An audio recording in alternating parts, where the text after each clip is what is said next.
Yo, what's going on, everybody? It's your boy CV with another reaction video. And someone told me to watch Blue Collar Comedy Tour, the guy's favorite jokes, Larry the Cable Guy. Now, I feel like we're probably going to hear a couple of the jokes you probably heard before. I'm just going to assume that, but we'll see. But yeah, somebody told me to listen to this, so here we are. So let's get this at 25 likes if we can. Appreciate you guys, man. Let's do it.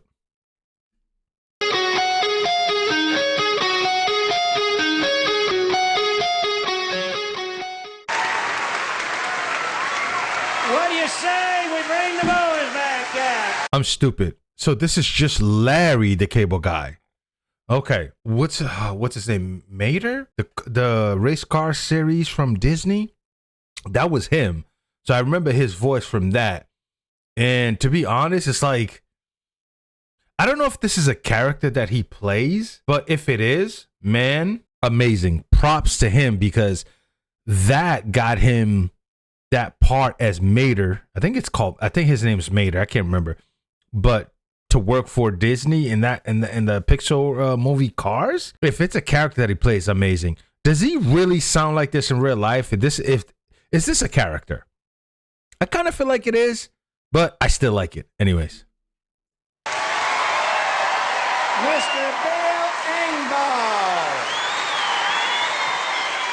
Mr. Jeff Foxworthy. Oh, it's everybody. I thought it was just him. Okay. Mr. Ron Tater Salad White. Tater Salad White. Tater Salad White. That's funny. Well, look at there, boys. We got stool men now. You know what? It's funny. We travel all over the country, and we all been doing this for a number.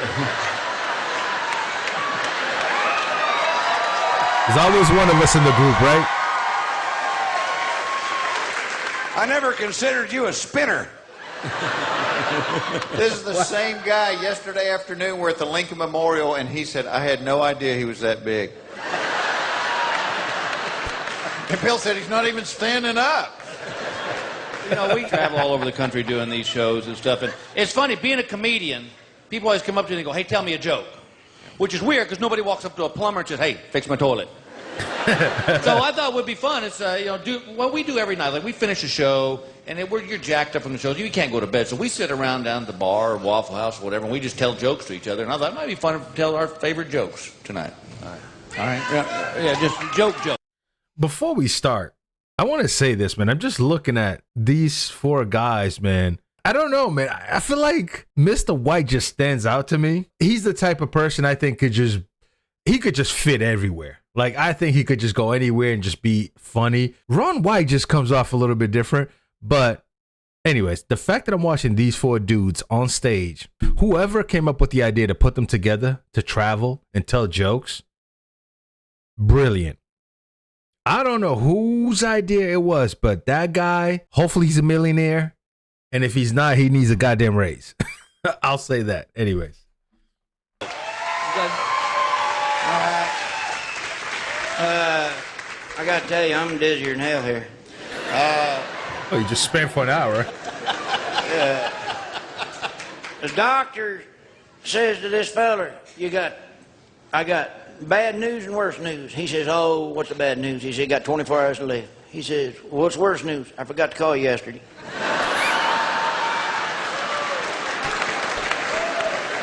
That's good.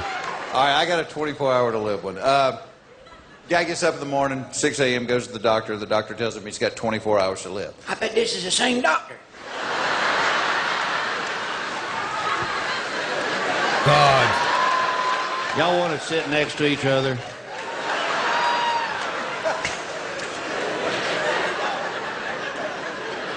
So, that night when the guys go... How does Larry keep a straight face doing this, man? Like, come on, bro. That's hilarious, though. That night when the guy's going to bed, he tells his wife, he said, I've only got a few hours left. He said, I want to make love to you just as many times as I possibly can. And so they do it once, twice, 3 times, and then they fall asleep. Well, about 4:30 in the morning, the guy taps his wife on the shoulder. He goes, I want to make love to you one more time. And she goes, you know, that's easy for you to say, Jerry. You don't have to get up in the morning.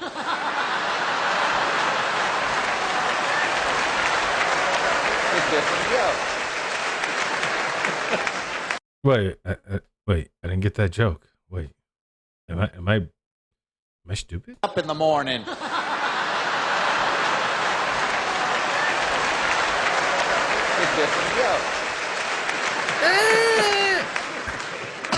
That's good. Ronnie, you got a joke? Nope. All right. You see what I'm saying? Like a He's lazy different. Susan. If you'll just bear with us, Ron is different, it'll bro. come back around here in just a minute. Nah, Ron is This different. guy's taking flying lessons. He's talking to his buddy. He says, first day in the air, the instructor informs me he's an 8th degree black belt and a homosexual. And if I don't succumb to his sexual advances, I have to jump out of the plane. And his buddy goes, well, did you jump? And the guy goes, yeah, a little at first.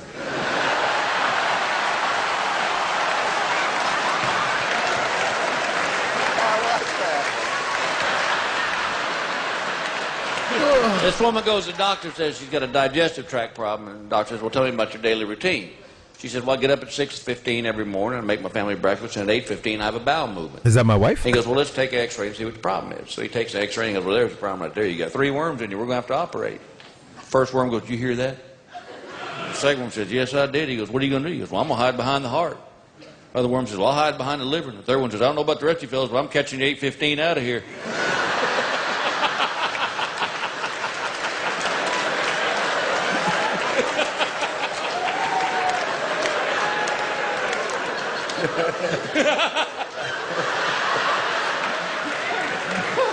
That's funny. All right, let me try one more here. One more here. All right. Refill. Just the show was running a little long for some of us.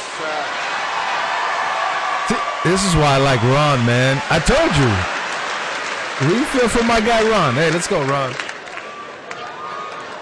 I didn't know it was going to take this long. Sorry. But this feller goes hunting with his buddy, and he got the scope up, and he goes, oh, my Lord, I can see your house from here, and your wife's cheating on you with another feller. He says, I've had it with her. Shoot her in the head and shoot him in the private parts. And he said, I'll get that in one shot.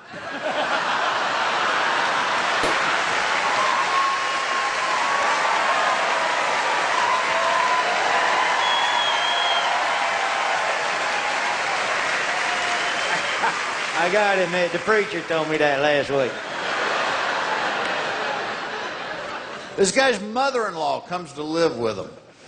And she's been living there for about a week, and he comes home one day, she's laid on the floor, and he calls 911, and the ambulance comes and gets her, and they take her to the hospital, and he's out in the waiting room, and I can see your house from here, and your wife.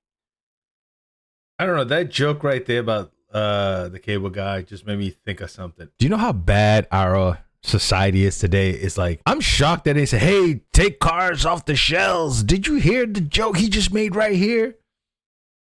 Like, obviously, back in the day, we find this funny, right? Even today, I find this funny. But man, the way the world is working right now, can you imagine? They'll be like, oh, no, Disney, take him off. He just made a homosexual joke. But bro, we are living in different times, man.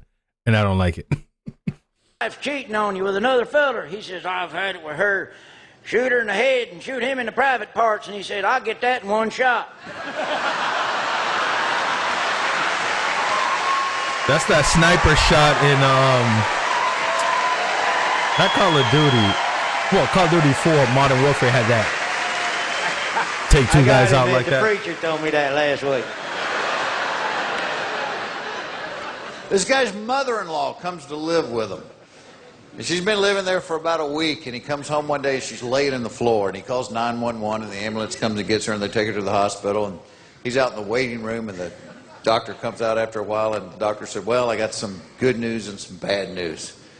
I said, all right, well, give me the bad news first. He goes, all right, your mother-in-law is not going to die. He said, she's had a massive stroke. He said, in fact, she's probably going to live 20 or 30 more years. He said, the problem is this thing has rendered her unable to speak. He said, she just makes this horrible screeching noise like a parrot now. He said, it's also disabled her from using her arms, and she can't feed herself. He said, for the next 20 or 30 years, you're going to have to feed her baby food 3 times a day. He said, also, it's made her incontinent. You're going to have to change her diapers and clean her up every single day of your life. The guy said, oh, my God. He said, what's the good news? And the doctor goes, oh, I'm just kidding with you. She died. That's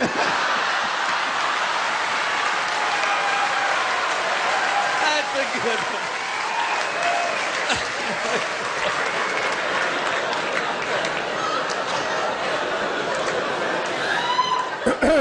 It ain't right, but you laughed at it. Mr. White? There's a cruise ship, and there's a magician that works on the ship, and the captain had a parrot. He liked to go to the show every night, but the parrot understood the show, and because he could talk, he would give away everything. You know, he's putting it in his sock, Brock. He put it up his sleeve, Brock. It's in his hat, Brock. And the magician just hated this bird, and one night he just snapped, and he pulled out a pistol, and he shot the bird, and the bird ducked, and the bullet hits a propane tank and blows the cruise ship to 1 billion pieces. The only survivors are the parrot and the magician, and they're floating out in the ocean on 2 little pieces of wood, and the parrot goes, all right, I give up. Where's the damn ship?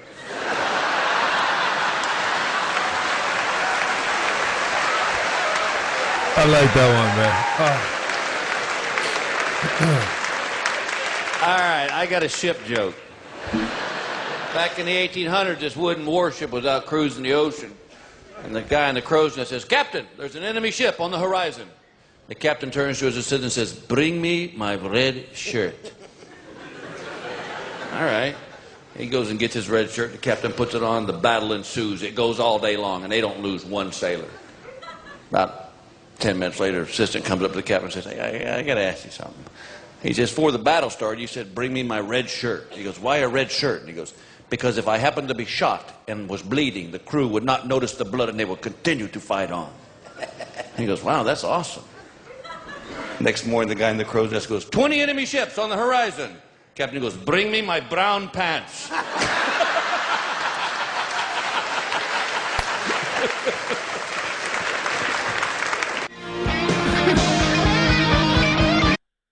Oh my God. Okay. All right. That was cool, man. You know, here's the thing I've noticed with these dudes, man. They are very chill. But when I listen to them, it's like I'm at the barbecue and we're just having a conversation, right? It's not punchline, punchline, punchline, punchline. It's just some people are just naturally funny just by telling you they got in the car and drove to Walmart. But getting in the car, driving to Walmart don't sound funny, right? Because I'm not funny.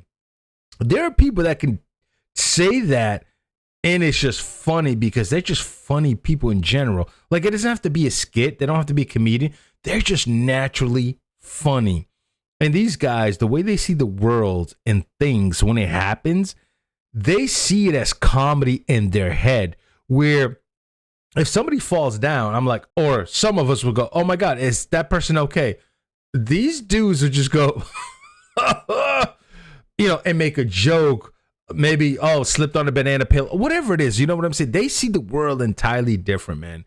And that's what I like about these guys. The other thing is, whoever put these guys together to travel and do comedy, props to you, man. And I don't know, man. I think Ron White is my guy, man. Ron is just calm, cool, collective. And when he speaks with that deep voice, you listen. You know, he may not say a lot, but when he speaks, you listen, and it's just funny, man. I think Ron is my guy out of these four so far, man. But listen, I did so much videos that you guys requested. We're gonna try to get through. We're gonna try to watch them all, but there's a lot of video. And one thing I noticed is that you guys really love Ron as well, man. I think Ron is my guy too, though. They're cool. The other guys are funny. Ron is my guy. Anyways, if there's more on any of these guys, man, the blue collar comedy tour, put in the comment section below. We'll watch it, man. We'll get to it. But anyways, keep your head up. Love you guys always, man. Till next time. Peace.